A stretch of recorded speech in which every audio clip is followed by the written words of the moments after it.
Hello, my name is Michael Manaskanyan, creator of the Subject to Real Estate Investment Calculator, as well as many other tools to help you on your investing journey on your path to financial independence. If you want to check out some of my other tools to help you out, there's a bunch of links here, including the Gumroad, which has all of the other calculators and tools that I have, whether they're paid or free. You can always stay connected with me on Instagram, especially if you have any questions, just feel free to DM me. And then check out my YouTube as well. So after you purchase the Subject to Real Estate Investment Calculator, you're going to get a link that looks just like this. All you're going to have to do anytime you want to copy the calculator is go to that link and click Make a Copy. Once you make a copy, all you have to do is file, move it, just organize it wherever makes sense for you. You can go to all locations, your drive, and just store it in a folder or whatever makes the most sense for you. And then you're just going to want to change the name to whatever makes sense. So usually I put the property address or a date or something. This one is sub to Yuma. So this is it. So what we're going to do today is underwrite a deal, and I'm going to show you how to use this calculator for subject to transactions. This is a property in Yuma, Arizona. So to start off, let's put in the property information. It's a 2-bed, 1-bath, 1336 square foot single family home in Yuma, Arizona. So just as a brief overview of what's on the calculator, we have the entry costs, which are what are the costs that need to be covered for you to be able to acquire this property, including the down payment to seller. Are there any arrears or liens that need to be paid off prior to closing? Any agent commissions if a real estate agent is involved? Your upfront rehab or renovation costs to get the property up to rent-ready status. Any closing or the closing costs for the for purchasing the property. Any admin costs. Typically, this is for me, it's LLC for formation as well as the inspection. There's a wholesaler. There's an assignment fee here, and then any carrying costs, any reserves that you want to set aside for the property. We'll track the rental income here as a long-term rental. The subject to loan information here. I'll run you through that. And then a few different scenarios, any expenses. And then if there's a balloon on the loan, this is where you'll be able to calculate how much the balloon amount will be at the balloon date. And then this is where you'll analyze it as a long-term rental, see what the cash flow is and the cash on cash return, see what the deal looks like over a 1, 5, 10, and 20-year time horizon, as well as be able to analyze it as different rental strategies. So a pad split, a rent by the room, maybe a short-term rental or midterm rental. So we'll run through that, as well as a couple different scenarios this spits out for you based on the current deal terms. If you adjusted the price and lowered the down payment, what would the deal look like in that scenario? Would that then make it a deal for you or not? And then we'll go into some of the other functionality of the calculator once we filled all this out. So let's start at the beginning.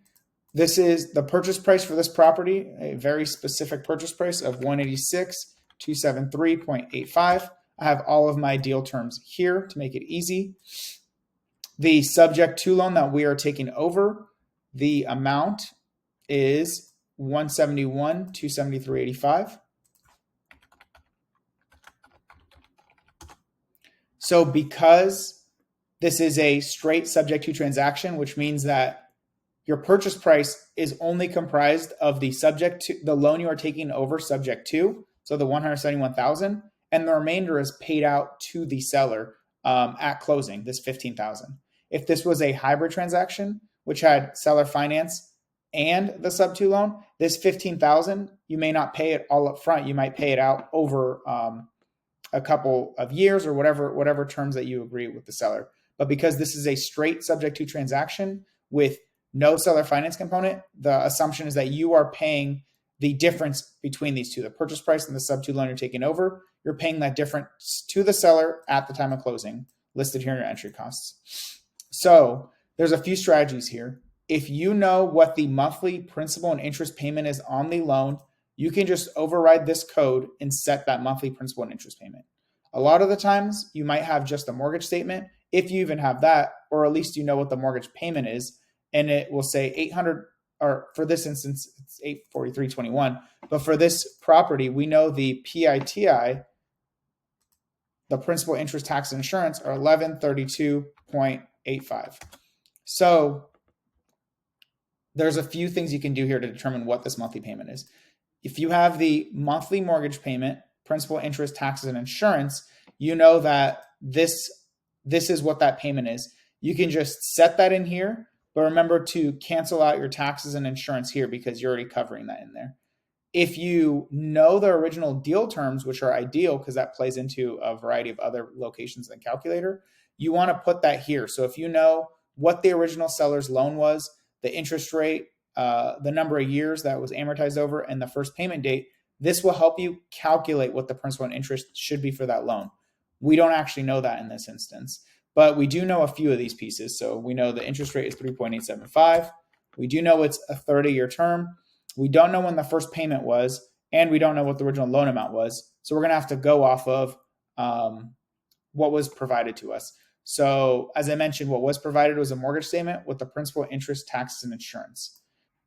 So in this instance, all we know is the principal, interest, tax, and insurance. We don't know the breakdown of what is paid as just principal and interest on the loan itself and what is separated for tax and insurance. But we can just play around with this because all you need to understand for cash flow, at least starting out, to determine if this is a deal you want to move forward with, is what is your income minus all of your expenses. It doesn't actually matter if you know the breakdown between the loan payment, the tax, and insurance, as long as you have the total correct for your cash flow. So in this instance, we know it's $1132.85, the total principal, interest, tax, and insurance. Assuming that the loan, the original purchase by the seller was $200,000, this was the original loan amount. The principal, interest, taxes, and insurance, well, let's be more realistic. If they're selling it at 186 now, they probably bought it for or there's a 171 loan. Let's say they bought it for around 180 then, because over the, let's say, 2-year time span, it reduced in price. So at this $846.43, we know the difference between their PITI minus this PI is the tax and insurance. So let's assume the insurance is $100 a month or $1,200. The taxes we can estimate as this PITI minus this monthly payment minus the $100 from insurance. So that is $186.42. So we'll do a set $186.42 times 12. So your annual taxes and insurance here, or your taxes, leaves your taxes monthly here at $186. Okay, so let's continue on. Because this is a single family home, there are no other expenses to worry about. You're not going to worry about covering the utilities that's on your tenant, but you will save 10% for property management. You're going to be spending 10% for a property manager if they're going to be managing it for you. And you're going to set aside 8% for vacancy, which is the equivalent of 1 month of vacancy per year.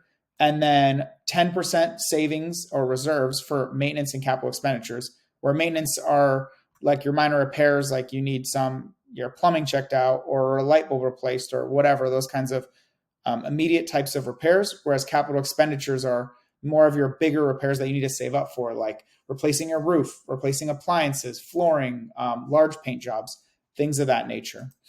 And then so now we have that the total expenses is $1,133 a month.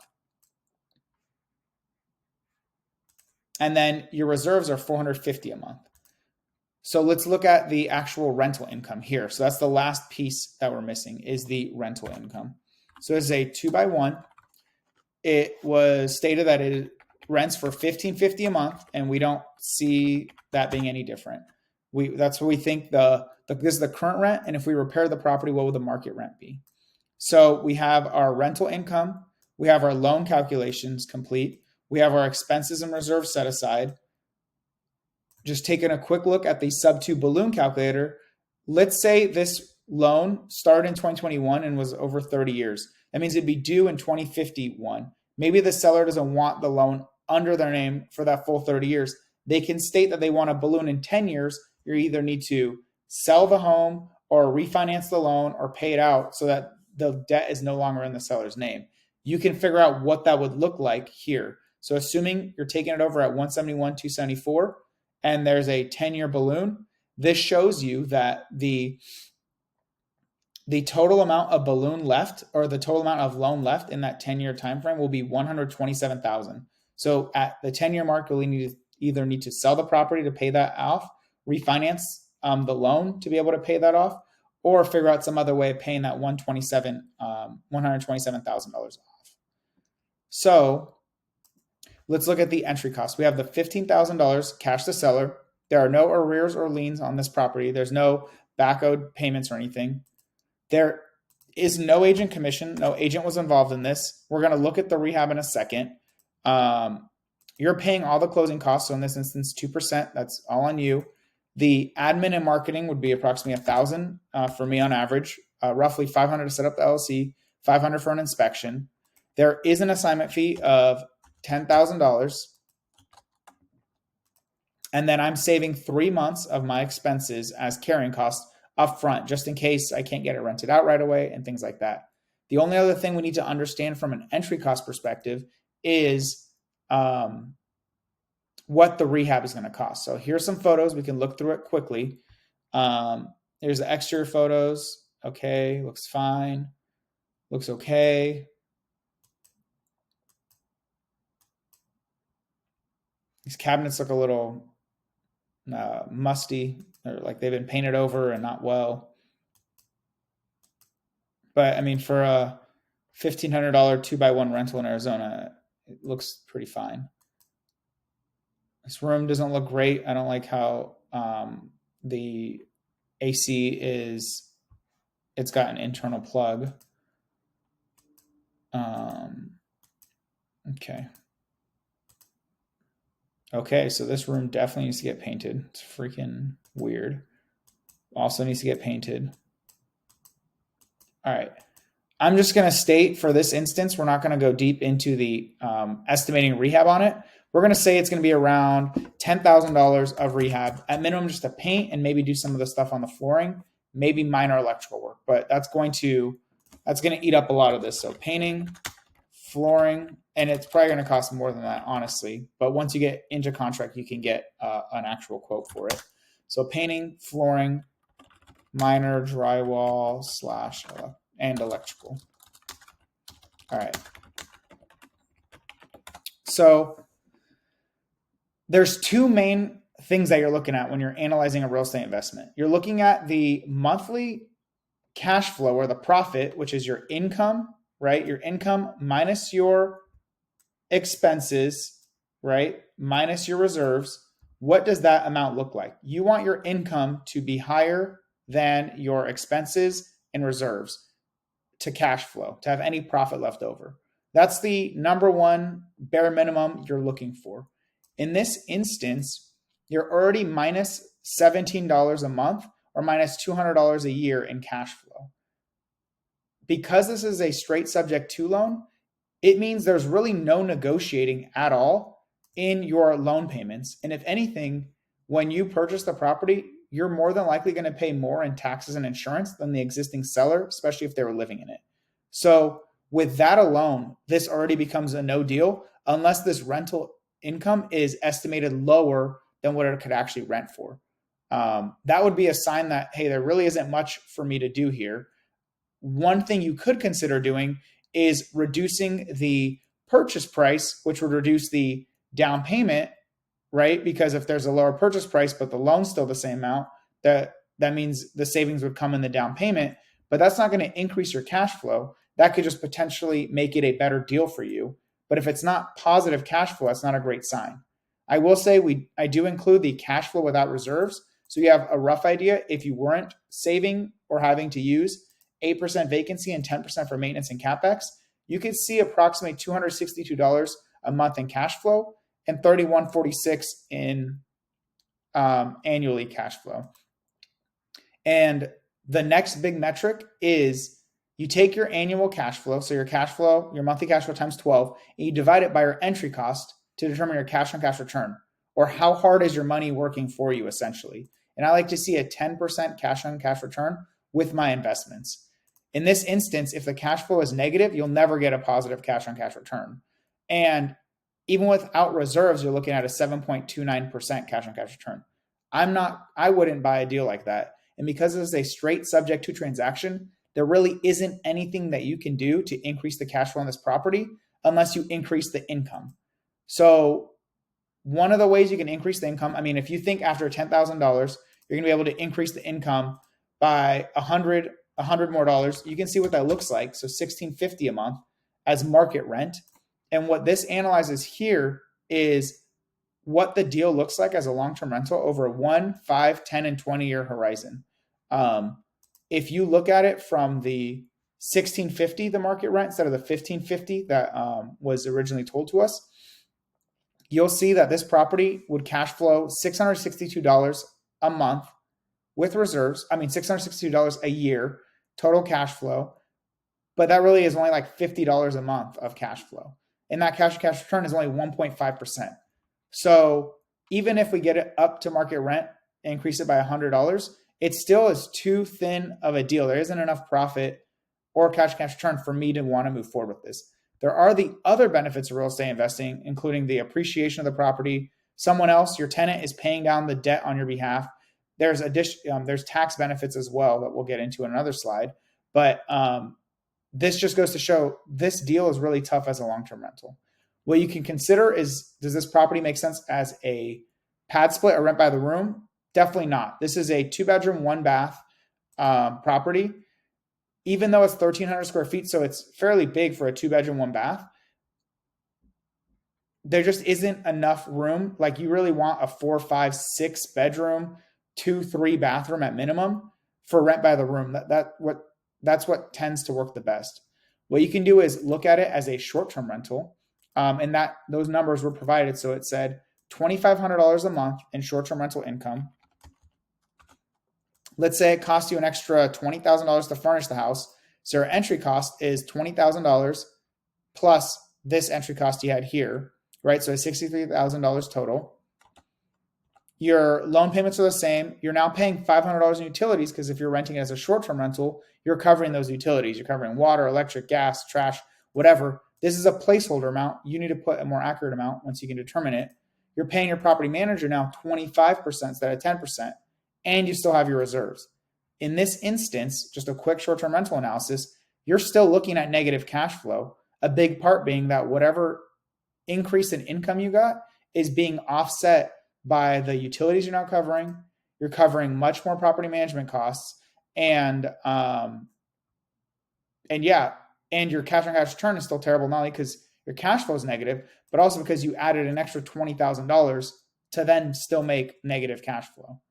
As a midterm rental, where it's roughly the same, but because you're not furnishing it for short-term rental or vacation guests, you're doing it for more longer-term stays, you can reduce the furnishing costs a little bit. Placeholder here is $15,000. You edit that to make it make sense for your property and your market, the size. In this instance, it says the midterm rental income is $2,200. Your utilities are a little less because you have working class tenants who are typically just coming in and out, not typically smaller group sizes. And your property management costs are less. Typically, you can get them around 15%, 15 to 20% property management.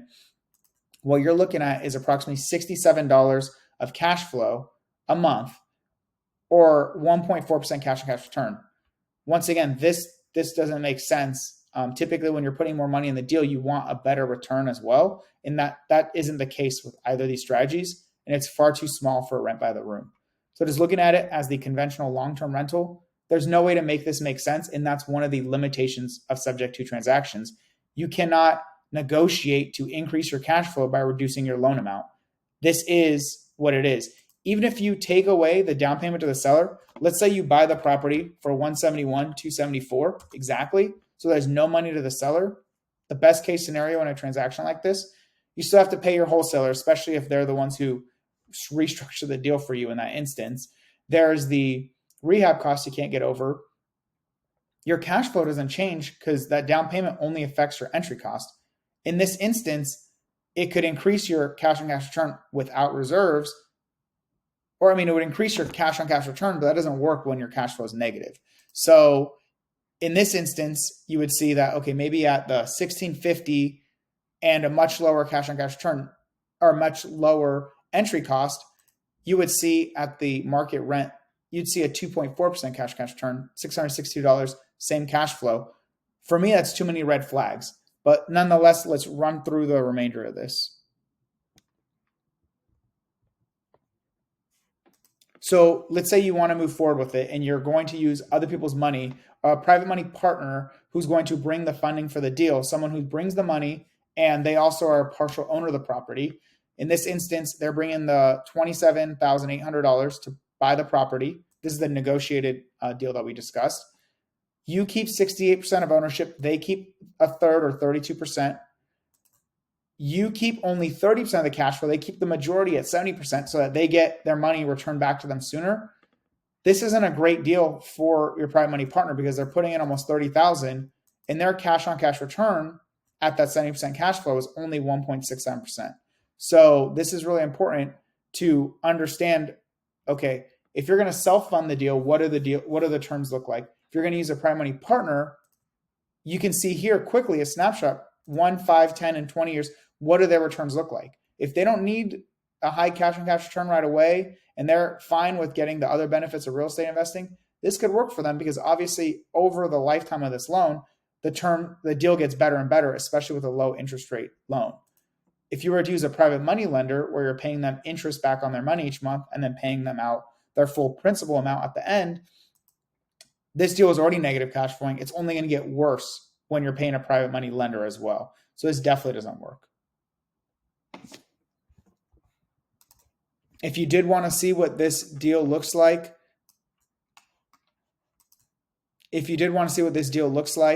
over the long term, over a 30-year hold, you can just checking out this tab, you can see what the different analysis looks like over a very long-term hold, over that 30-year hold. If you want to see kind of where you're at with the loan, remember the loan terms are based on the original loan terms. When you're buying a property subject to its existing loan, you're taking over at some part of that original loan. You're the one who's now taking over at that point. So let's say your first one is 4/1/2024. That's when you take over.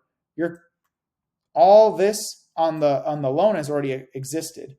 All this has already happened. Someone has already made those payments, and each of your following month's payments will be tracked moving forward. And you can see that one of the things about a loan that's amortized is each month that you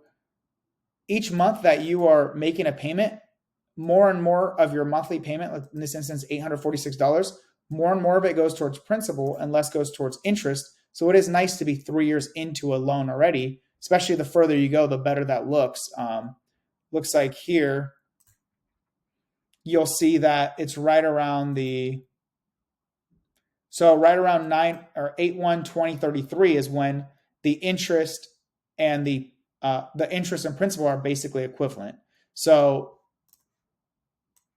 it would take several more years for you to get there, but nonetheless, it shows you, where you are in that trajectory.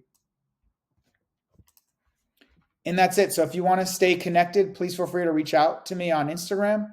And if you want to grab a copy of this calculator or any future ones, just look at the link in my bio. And if you have a copy of these calculators, you can always just access the links here. Thank you and best of luck with your investing and on your path to financial independence.